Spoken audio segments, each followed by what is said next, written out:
La pièce éclata d'un rire discret à mes dépens.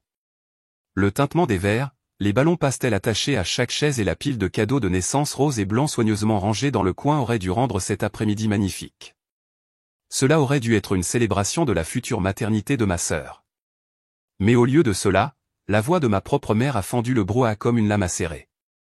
Elle est jalouse parce qu'aucun homme ne resterait avec elle, a dit maman nonchalamment, ces mots jetés à travers la pièce bondée comme s'ils n'étaient rien de plus qu'une plaisanterie. Les rires ont enflé.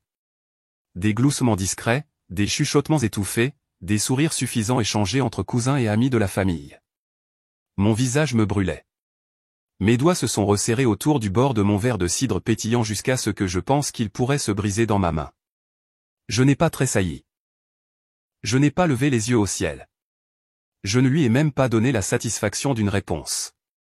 J'ai levé le verre, bu une petite gorgée lentement, et fait semblant que ces mots ne me transperçaient pas comme des éclats d'obus. Mais à l'intérieur, je hurlais. Le silence qui a suivi s'est étiré pendant un court instant. Puis le bruit de la porte d'entrée qui s'ouvrait a tranché la tension. Tout le monde s'est retourné, et puis il est entré. Mon mari, Julien Grand, la mâchoire nette, encore dans son costume gris sur mesure de travail, tenait un bouquet de lys blanc et de roses si grand qu'il semblait luire contre les couleurs ternes de la pièce. Ses yeux noisettes ont balayé les visages, se posant finalement sur les miens, s'adoucissant d'une manière qui m'a serré la poitrine. Les chuchotements ont cessé. L'atmosphère a changé. Le sourire suffisant de ma mère a vacillé, la couleur quittant son visage. Julien a traversé la pièce sans hésitation. Pas un regard pour les parents qui le dévisageaient. Pas la moindre reconnaissance de leurs expressions figées. Il est venu droit sur moi. « Pour toi » a-t-il murmuré, plaçant les fleurs dans mes bras avant de m'embrasser sur le front devant tout le monde.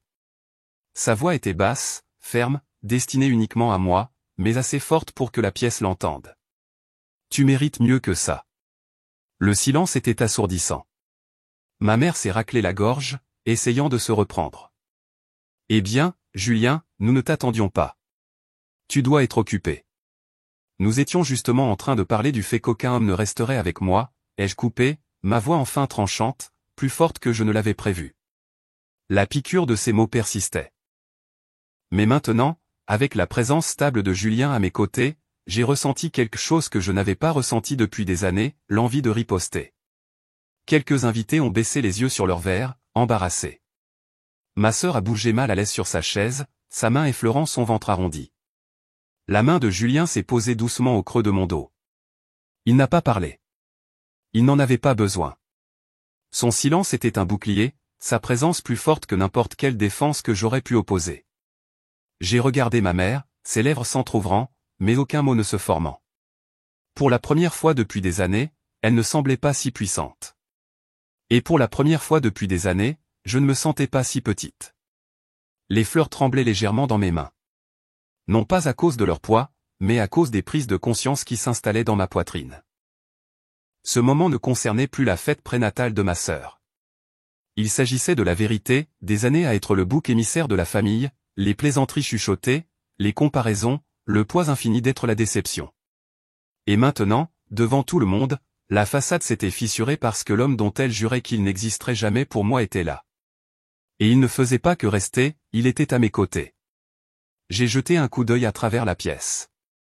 Leurs visages racontaient une histoire. Certains exprimaient la culpabilité. D'autres le choc. Quelques-uns avaient même la décence d'avoir honte. Mais le visage de ma mère il était pâle, ses mains tremblant légèrement contre le bord de la nappe. Pour une fois, elle n'avait pas de mots, et je ne faisais que commencer. Le silence n'a pas duré. Une chaise a grincé contre le parquet poli alors que ma tante se penchait en avant, essayant de dissiper le malaise. « Eh bien, dit-elle avec un rire forcé, je suis sûr que ta mère ne le pensait pas comme ça. Nous ne faisons que plaisanter. » Plaisanter, ai-je lancé, la voix plus tranchante que je ne l'avais jamais osé dans cette maison. Est-ce que vous riez toujours quand la dignité de quelqu'un est mise en pièces? Des halètements ont parcouru la pièce. Ma mère a pincé les lèvres, ses yeux se plissant avec ce vieux regard familier, celui qui me faisait me recroqueviller quand j'étais enfant. Mais cette fois, je n'ai pas détourné le regard. Julien a pris les fleurs de mes mains, les a posées doucement sur la table et a entrelacé ses doigts avec les miens. Son contact m'a stabilisé. Son silence m'a donné du pouvoir. Tu as toujours fait ça, ai-je continué, mes yeux ne quittant jamais ceux de ma mère. Chaque réunion de famille, chaque dîner, chaque occasion que tu as eue, tu as fait de moi la cible des plaisanteries. Je l'ai accepté. Je l'ai avalé, parce que je pensais que peut-être un jour tu me verrais différemment. Mais je suppose que la cruauté est le seul langage que tu connaisses. L'air était lourd. Ma sœur a bougé mal à l'aise, sa voix petite mais perçante. Maman. Peut-être que tu es allé trop loin cette fois. Ne mais pas, a sifflé maman en la fusillant du regard. Tu as tout ce que tu as toujours voulu grâce à moi. N'oublie pas qui t'a soutenu. Son ton dégoulinait de venin. Et pendant un instant, même ma sœur a semblé abasourdie. C'est alors que Julien a parlé. Calme, maîtrisé, chaque syllabe tranchante comme du verre. Je ne voulais rien dire aujourd'hui, a-t-il commencé, sa voix basse mais assez autoritaire pour faire tourner toutes les têtes. Mais j'ai écouté assez longtemps. J'ai vu ma femme entrer dans des pièces remplies de gens qui se prétendent sa famille uniquement pour être humiliés, moqués, traités comme si elle était inférieure. Réalisez-vous la force qu'il faut pour continuer à venir ici? La mâchoire de ma mère s'est crispée, mais Julien n'a pas arrêté. Vous avez dit à tout le monde qu'aucun homme ne resterait avec elle, mais je suis là. Et je ne fais pas que rester, je construis avec elle. J'ai vu plus de loyauté, de gentillesse et de résilience chez cette femme que je n'en ai jamais vu chez personne d'autre. Alors, si vous pensez que vos mots peuvent la briser, vous avez tort. Ils ne font que révéler qui vous êtes vraiment. Le silence qui s'est abattu sur la pièce était suffocant. Personne n'osait bouger. Et puis, comme un masque qui glisse, ma mère a ri, d'un rire froid et amer. Tu penses qu'un discours change quoi que ce soit? Tu penses que simplement parce que tu entres ici avec des fleurs, soudainement elle n'est plus la même fille peu sûre d'elle et non désirée qu'elle a toujours été? Elle ne s'élèvera jamais au-dessus de ce qu'elle est. Ces mots étaient du venin, mais cette fois je ne les ai pas sentis s'enfoncer dans ma peau. J'ai senti la fureur monter à la place. Assez, ai-je dit, ma voix stable, me surprenant moi-même. Si je suis une telle déception, si tu penses que je n'arriverai jamais à rien, alors arrête de faire semblant. Dis-le clairement. Dis à tout le monde ici que je n'ai jamais été assez bien pour toi. Vas-y, maman. Dis-le. Le défi a fendu l'air. Ses yeux ont balayé la pièce, cherchant du soutien, mais n'en ont trouvé aucun. Même les cousins qui avaient ri plus tôt bougeaient maintenant mal à l'aise, leurs sourires envolés. Elle a ouvert la bouche, mais aucun mot n'est sorti. Ce silence était plus fort que tout. J'ai senti la prise de Julien sur ma main se resserrer légèrement, la fierté émanant de lui comme de la chaleur. C'est drôle, ai-je dit doucement, mes yeux ne la quittant jamais. Parce que pendant que tu étais occupé à me démolir, je me suis construit une vie que tu ne peux pas toucher. Une vie qui n'a pas besoin de ton approbation. Les yeux de ma sœur se sont écarquillés à mes mots, la curiosité et la confusion vacillant dans son regard. D'autres ont chuchoté, se demandant ce que je voulais dire. Mais je suis restée silencieuse. Je n'allais pas leur donner toute l'histoire. Pas encore. Laissons-les mariner. Laissons-les réaliser que la fille qu'ils pensaient impuissante avait trouvé sa voie. Et alors que la tension s'épaississait, Julien a levé ma main et l'a embrassée doucement. Un petit geste, mais dans ce silence chargé, cela a semblé être un tremblement de terre. Je l'ai vu sur leur visage. Le changement, l'incrédulité, la prise de conscience naissante.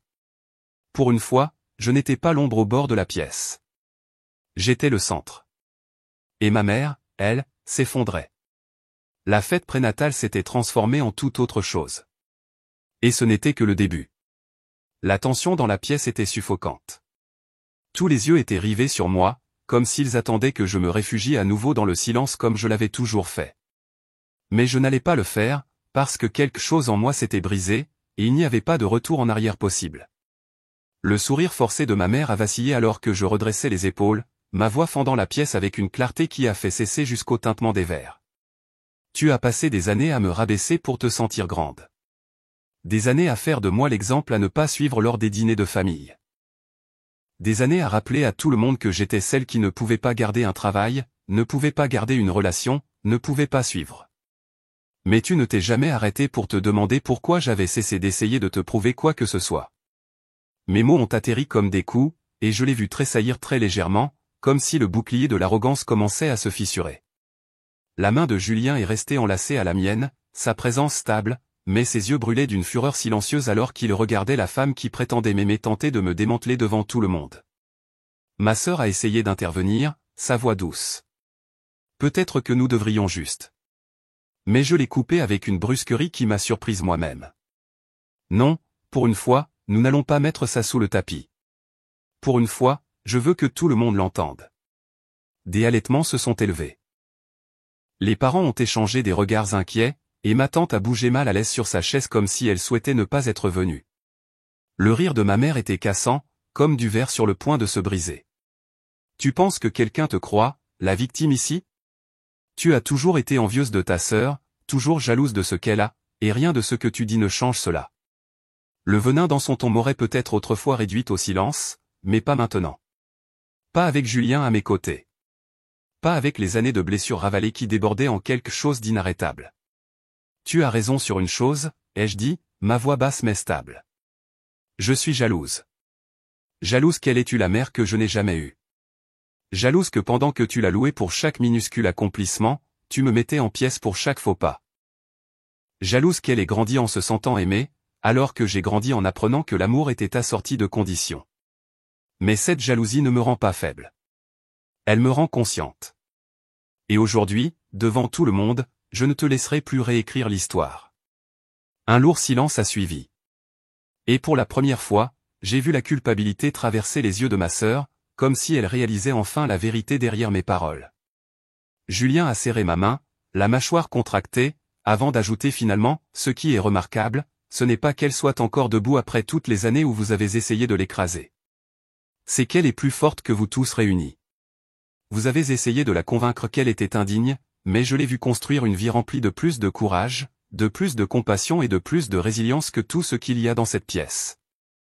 Ces mots ont sonné comme un verdict, et j'ai regardé la couleur quitter le visage de ma mère, sa façade s'effondrant tandis que des chuchotements se propageaient parmi les invités, certains me regardant avec quelque chose de nouveau.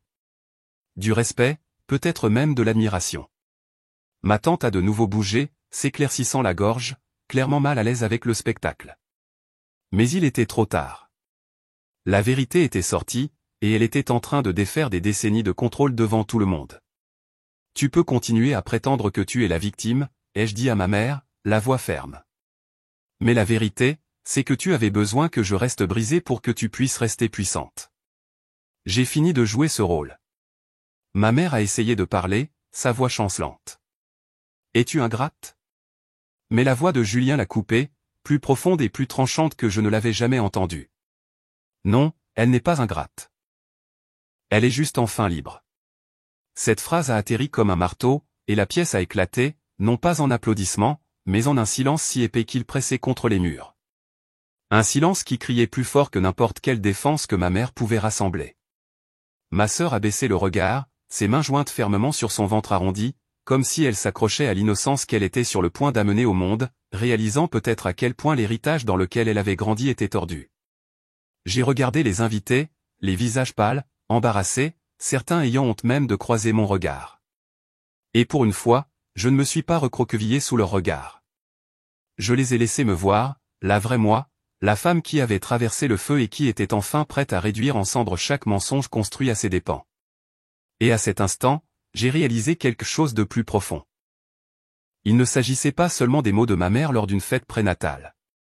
Il s'agissait de récupérer les années de ma vie qui avaient été volées par sa cruauté. Ma poitrine s'est serrée, non pas de peur, mais de libération, comme si chaque respiration que je prenais n'était plus empruntée à son ombre, mais vraiment la mienne. Julien s'est penché près de moi, sa voix pour moi seule. Tu n'as plus rien à leur prouver. Tu n'as jamais eu à le faire. Ma gorge s'est nouée, mais j'ai gardé la tête haute parce qu'il avait raison. Et pour la première fois de ma vie, je l'ai vraiment cru. La fête prénatale s'était transformée en un champ de bataille de la vérité.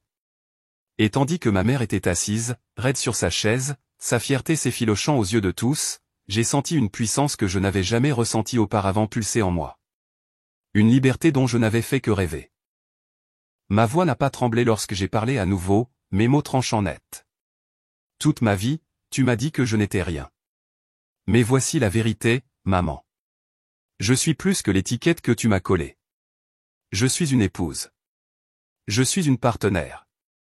Je suis une femme qui a construit sa vie selon ses propres termes avec un homme qui m'a choisi non pas parce qu'il le devait, mais parce qu'il le voulait. Et je ne te laisserai plus jamais me prendre ça. Son visage a pâli, ses yeux se dardant sur les invités qui restaient figés, certains incapables de la regarder dans les yeux, d'autres chuchotant entre eux. Mais la honte qui m'avait autrefois appartenu se propageait maintenant sur elle comme un feu qu'elle ne pouvait éteindre. Ma sœur, visiblement secouée, a finalement murmuré, elle a raison. Et les mots étaient si doux, et pourtant si vifs, qu'ils ont brisé l'illusion qui restait à ma mère d'être intouchable. Julien m'a attiré plus près, sa présence une encre dans la tempête, et il a regardé autour de la pièce, sa voix stable comme de l'acier. Vous avez tous vu comment elle a été traitée, et vous êtes restés silencieux. Mais le silence vous rend complice. Si vous l'avez jamais vraiment aimé, il est temps de le montrer. Pas en chuchotement après coup, mais maintenant, quand ça compte. Les mots flottaient lourdement, et je pouvais sentir leur poids peser sur chaque parent assis là, la culpabilité des années où ils avaient ri avec les autres ou s'étaient détournés. Quelques-uns ont baissé les yeux, la honte inondant leur visage, tandis que d'autres me regardaient avec quelque chose de nouveau. De la reconnaissance, peut-être même du regret. Ma mère a claqué son verre sur la table, sa voix tremblant de rage. C'est censé être une célébration, pas ta scène de mélodrame. Et je n'ai même pas scié en répondant, non, maman. C'est censé être une famille. Mais tu en as fait une compétition, une performance, un endroit où la cruauté était déguisée en amour. J'ai fini de jouer. Mes mots ont frappé comme le tonnerre, et Julien a embrassé le côté de ma tête, son soutien silencieux amplifiant ma force. Le silence qui a suivi était différent de tous les autres. Il n'était pas seulement gênant. Il était final. Le genre de silence qui survient lorsque quelque chose de toxique meurt enfin. J'ai regardé ma sœur une dernière fois, ses grands yeux brillants, et j'ai dit doucement, j'espère que ton enfant grandira dans un amour qui ne le brisera pas, c'était la dernière vérité que j'avais besoin de dire. Et puis je me suis levé, Julien se levant avec moi, le bouquet de fleurs toujours éclatant contre la fadeur de la pièce. Alors que nous marchions vers la porte, je ne me sentais pas petite. Je ne me sentais pas ignorée. Je me sentais libéré de mes chaînes. Et lorsque nous sommes sortis, l'air frais a frappé ma peau comme un baptême, une purification d'années de silence. Et Julien a chuchoté, tu n'as pas seulement survécu là-dedans, tu as gagné. J'ai souri pour la première fois de la journée, pas le sourire poli que j'avais porté pendant des années pour maintenir la paix, mais un vrai, celui qui vient du fait de se choisir enfin. Et même si je savais que les mots de ma mère pourraient encore piquer dans les moments de calme, ils ne me définiraient plus jamais. Parce que la vérité n'était pas dans sa cruauté. Elle était dans le fait que malgré tout, je m'étais relevé. J'avais parlé. Et j'étais parti, non pas brisé, mais entière.